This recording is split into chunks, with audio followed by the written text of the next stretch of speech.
Okay, what's the problem, ma'am? My baby fell in a koi pond. He fell in a pond? Yes. Okay. He's blue. He's blue in color? Yes. How old is the child? She's 16 months. 16 months? Ma'am, I can help you with CPR. Come on. Please, don't die.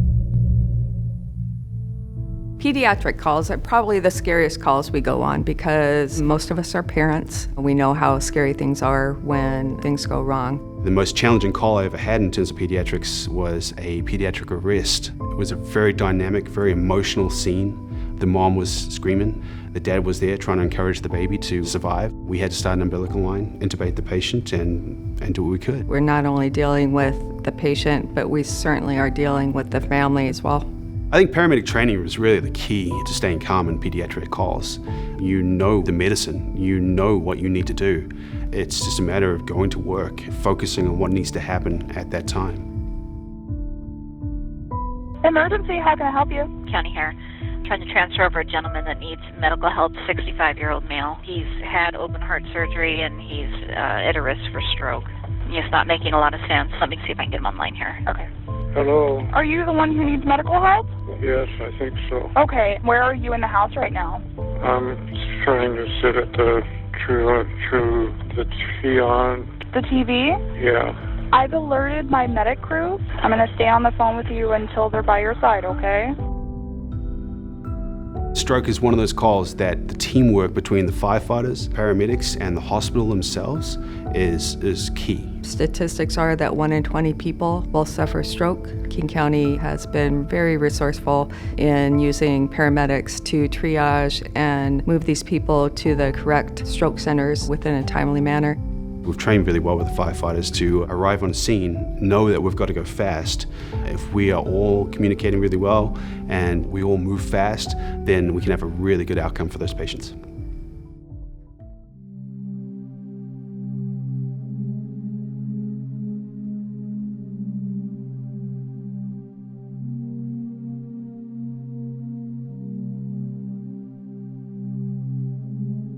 I was seeing my younger daughter Marissa's new house she had just moved into. The phone rang, and it was Lauren's fiance. He said, "Something's happened to Lauren. You need to come to Harborview right away." That was all the information we had. 11:44 hours. Medic response. Our dispatch was giving us a little bit of information as we were driving towards Amazon. It said 30-year-old female, decreased LOC, trouble breathing. And there was already an aid car on scene. And when we came into the room, we found that Lauren was on the ground. She was turning blue. She wasn't breathing well. She was just kind of doing these short, gasping breaths. She had a boot on her foot. My partner and I were immediately like, she's having a pulmonary embolism, which is a blood clot in the lungs. We knew this wasn't a patient that we could take back to the rig. This was someone we had to do stuff right here, right now. Immediately, I see people like pulling out crazy looking machines, paramedics calling vital signs to each other. And we saw her heart rate get slower and slower on the monitor until it dropped down and she didn't have a heart rate anymore.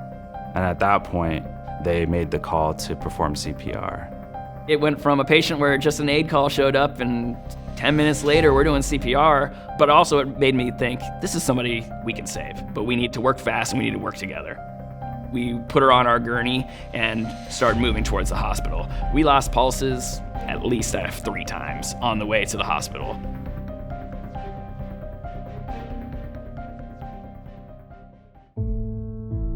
When I first arrived, the attending physician walked me to where Lauren was, and I saw a group of 10, 15 folks huddled around her. It was pretty intense. She looked lifeless. She was very pale. She had so many tubes and machines hooked up to her. It was just awful to see someone that you love barely hanging on. And the doctors came and talked to us and told us what had happened, that Lauren had had a cardiac arrest. She had a massive pulmonary emboli and said that Lauren had less than a 10% chance to live. It's impossible to contemplate losing your oldest daughter. I I thought at that moment, I'm going to have to say goodbye to my baby. And my family isn't going to be 6 anymore. We're going to be 5. When we leave the patient at the hospital, you never really know what's going to happen. And it's hard sometimes to say, you know what, we did everything we could, but we don't know if it was enough. It's been proven that through good CPR, through solid training and medication interventions, that you can revive a patient. Part of that is a tenacity to not give up, to believe that what you're doing is going to help, and that this patient might survive because you kept trying. We spend months training specifically on cardiac arrest, and it's ingrained in us from early on in our training what we need to do in that moment, and it allows us that when things are the worst possible, we're able to kick into action, and it's instinctual at that point. I can't begin to tell you how many times in the hospital we were told that good CPR saved Lauren's life. And she has no deficits at all, not her brain, not her vital organs, nothing. And that's a miracle. And that's because of Medic One. It's because of our training that we can go out there and actually make a difference on a day-to-day basis. And we're provided this opportunity through the Medic One Foundation. I think people should support Medic One Foundation because I never thought I would have that bad day where one of my children or somebody I love dearly would need that kind of help. No one thinks the bad things are going to happen to them. But then when it does, who do you want showing up? Do you want that highly trained person who is going to save your loved one's life?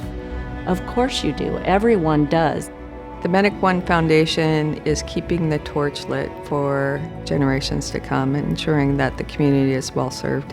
I get so much reward from what I do that I truly feel good when I go home after shift that I've made a difference in someone's life. I had no idea at how lucky she was to be in their hands. The reason Lauren's alive today is because of the training and the paramedics that attended that day. She needed to be resuscitated 3-4 times. They saved her life. I truly believe that the training I received through the paramedic training program, supported by the Medic One Foundation, allowed us to save Lauren's life. It's hard to wrap your head around that feeling of, should I really be here? One of the things that they're trained to do is not give up on you, and I'm a really good example of that. I don't think words can describe how thankful I am for the paramedics, firefighters, Medic One Foundation. I can't say enough. I'm going to be thankful for the rest of my life. I want to let the firefighters and paramedics know how grateful that I am to them for choosing to go out there and be in the communities every day, saving lives. I would not be here, obviously, without them. So, thank you to the Medic One Foundation and to the firefighters and paramedics that saved my life.